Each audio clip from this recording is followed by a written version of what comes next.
Cyber police ने फर्जी trading apps नाम पर धोखाधड़ी करने वाले एक गिरोह को पकड़ा है। 35 लाख की आर्थिक धोखाधड़ी के मामले में 5 लोगों को गिरफ्तार किया गया है। यह घटना पुणे के पिंचरी चिंचवड़ा की है। देखिए रिपोर्ट।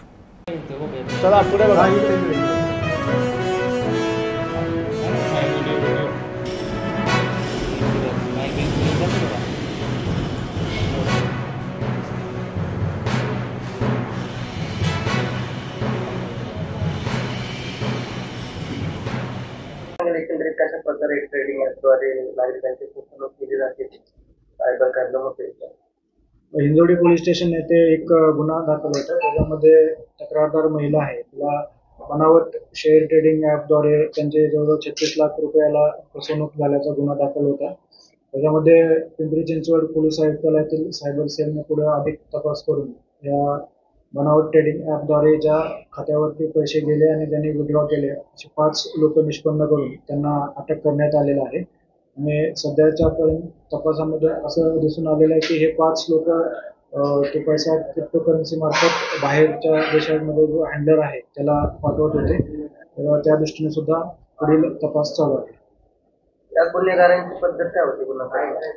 यामध्ये गुन्हेगार जे लोक शेअर ट्रेडिंग करू इच्छित असतात अशा लोकांना ते हेरत असत। त्यांना नंतर मग व्हॉट्सअप ग्रुपमध्ये ॲड करून त्यांना इन्स्ट्रक्शन देऊन त्यांच्याकडून त्यांचे सर्व बँकेचे डिटेल्स घेत असत आणि नंतर ह्या ॲपवरती ते गुंतवणूक करायला सांगत आणि नंतर मग एक ठराविक कालावधीनंतर त्यांना जास्त परतावा मिळाला आहे असं त्यांना भासवत असत। परंतु प्रत्यक्षात असा कुठलाही परतावा न देता त्यांनी गुंतवणूक केलेली जी रक्कम आहे ते परस्पर काढून घेऊन त्यांची फसवणूक करत असत।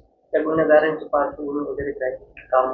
गुन्हेगार सध्या तरी काही कामधंदा नसलेले तरुण युवक जे आहेत, जे हे फसवणूक झालेली रक्कम त्यांच्या खात्यावरती आल्यानंतर ठराविक पर्सेंटेजच्या अगेन्स्टमध्ये ते पैसे काढून मेन हँडलर जो आहे त्याला पाठवत असतात।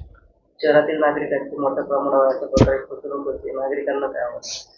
आपण जर अलीकडच्या काळामध्ये बघितलं तर टास्क फ्रॉड आणि शेअर ट्रेडिंगमध्ये गुंतवणूक करायला लावून लोकांना फसवणुकीचे भरपूर प्रकार उघडकीस आलेले आहेत।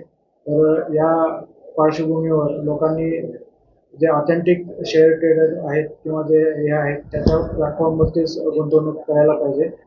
इतर याची त्यांनी ऑथेंटिसिटी चेक केल्याशिवाय इथे कुठेही गुंतवणूक करू नये किंवा टास्क फ्रॉड जे आहेत त्याच्यामध्ये आपली फसवणूक होणार नाही यासाठी दक्षता घेणं आवश्यक आहे। बने रहिए हमारे साथ, देखते रहिए यूनिफ्लाई न्यूज। मिलेंगे अगली खबर में।